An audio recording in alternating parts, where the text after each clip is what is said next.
There is a populist uprising against globalism happening all over the world. Why are the mainstream media not reporting on it? Could it be because they are the propaganda arm of the centrist state?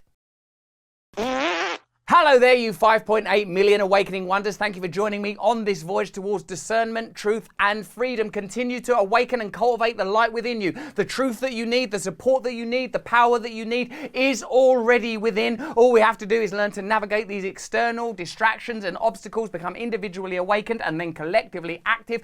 And then we can achieve something akin to true democracy, real power, and real freedom. I had a fantastic conversation with Kim Iversen. I touched upon those agricultural protests that are going on at the moment. Sri Lanka, the Netherlands, the Canadian trucker protests. All these things are an indication that ordinary people all over the world are not happy. Would you agree? People are starting to wake up. People are starting to realize that the government is not your friend. Big media is not your friend. Big agriculture is not your friend. These centrist organizations that coagulate around the state and corporate and financial power are not interested in your individual freedom. They want you to be listless little hemorrhoids at the end of their mighty power. And you know what happens to hemorrhoids? They either get shat on or burst. We can't allow that to happen to us. That's why I need you to turn on the notification bell right now so you know when we make these videos. We try and make a video every single day, and I want you to know when we make them. Kim Iversen was brilliantly insightful on the subject of this globalist movement. Why are the mainstream media not reporting on it? And when they do report on anti-globalist movements, anti-state movements, they always tinge the protesters with rhetoric like, oh, they're racist, they're Nazis, whatever, even if it's people in Sri Lanka rising up against edicts issued by centrist powers that bankrupt their farmers. Are you a farmer? Are you involved in agriculture? Are you a trucker? Are you a member of a union? Are you interested in finding new ways to be free? Well, watch this video. You're going to be even smarter at the end of it, and I know you're smart already. Let me know in the comments below what other things you want to see us talk about, and let me know if you think that Kim is on it. Kim, what do you feel about the emerging anti-globalist movement that has taken shape, notably in the form of the Canadian trucker protests and the various agricultural movements from Sri Lanka to the Netherlands to Germany?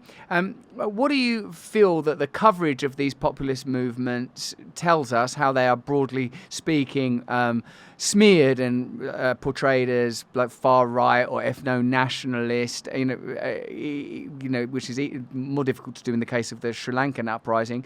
What do you think it says about the agenda of some of these globalist agencies that do seem to have an influence on the way that nations devise policy, particularly around, for example, the changes around fertilizer that would bankrupt a lot of farmers, which would, as a convenient side effect, leave their independent farms open to centralizing forces. And obviously, we've already touched on Bill Gates' acquisition of farmland across the United States of America. And when we spoke to Vandana Shiva on our show, she said the intention of this act is not to reduce emissions, it's to bankrupt farmers so centralized big agricultural forces can acquire the land and dominate the food and agricultural industries. What do you think about these protest movements, and what do you think about the agenda that they are protesting against? And yeah, that's a good enough question, I think.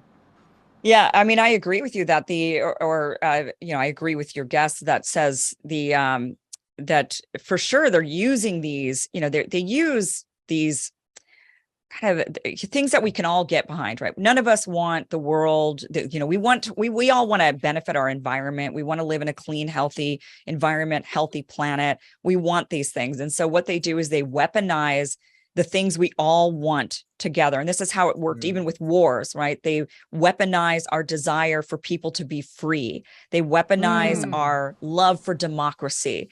And they're weaponizing our desire to have a clean planet. And they instead use those rather than actually advancing those true causes. They're using them to rile us up. It's something that you brought up already earlier, to make us afraid, right? To instill that fear in us so that we then feel we must do something about this. We must implement these new mandates, or, and in the case of these farmers, these mandates against using certain fertilizers, or that they must farm in a certain way. In the Netherlands, they want them to use more natural ways of bringing the nitrogen into the soil. And the way they would have to do that is by using a third of their land to plant like legumes, like beans and in order to bring that into the soil in a natural way. And many of them don't have farms large enough to be able to give up a third of their land.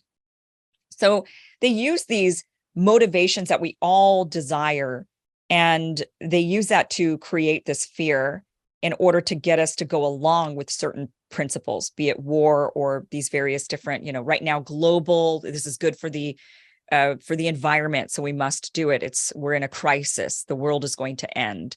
And that saying to us that the world is going to end makes us very afraid.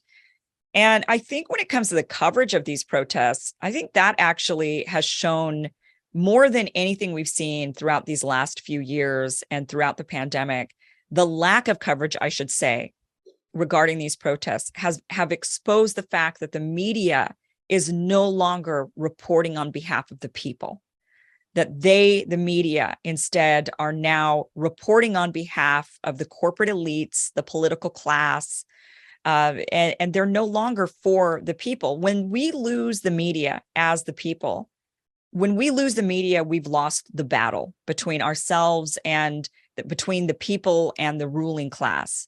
When they control the media, we've lost. And that is what we've seen happen now with these protests. These protests are not being covered. I mean, that's just what we're seeing. We're seeing very little coverage.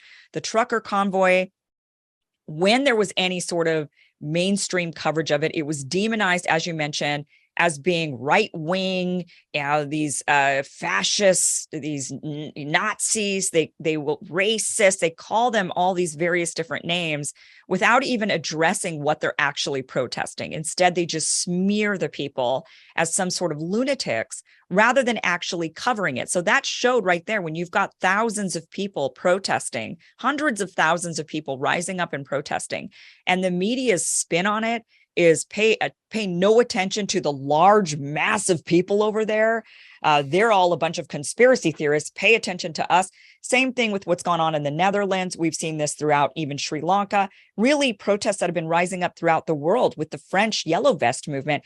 So even prior to the pandemic, prior to many of these things that are going on more recently, though the lack of coverage on these protests where people, thousands, even millions of people coming out, like in the case of India, millions of people coming out, and lack of coverage just goes to, I think, exposes more than anything that the media is no longer for the people. And that is an enormous problem.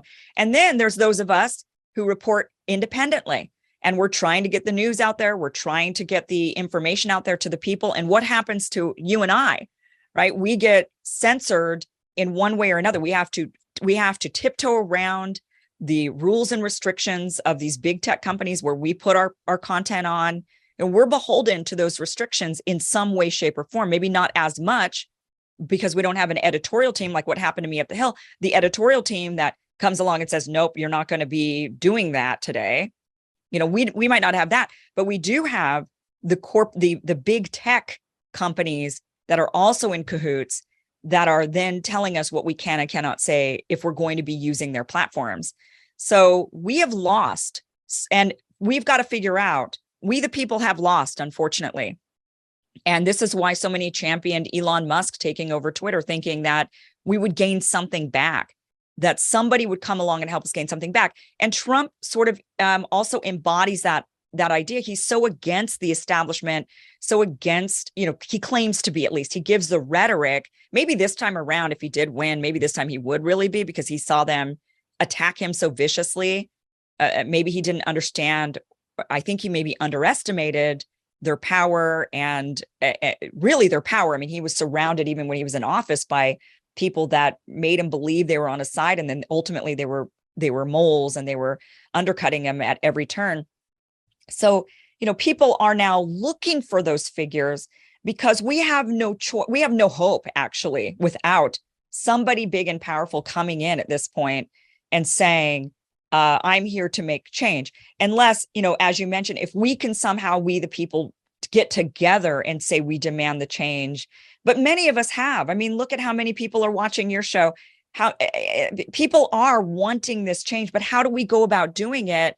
That is a whole different, I don't even know how we do it without these big, somehow, hopefully benevolent person comes through, like a benevolent king, and can grant us our rights back. I mean, but yeah, the protests in particular really exposed that.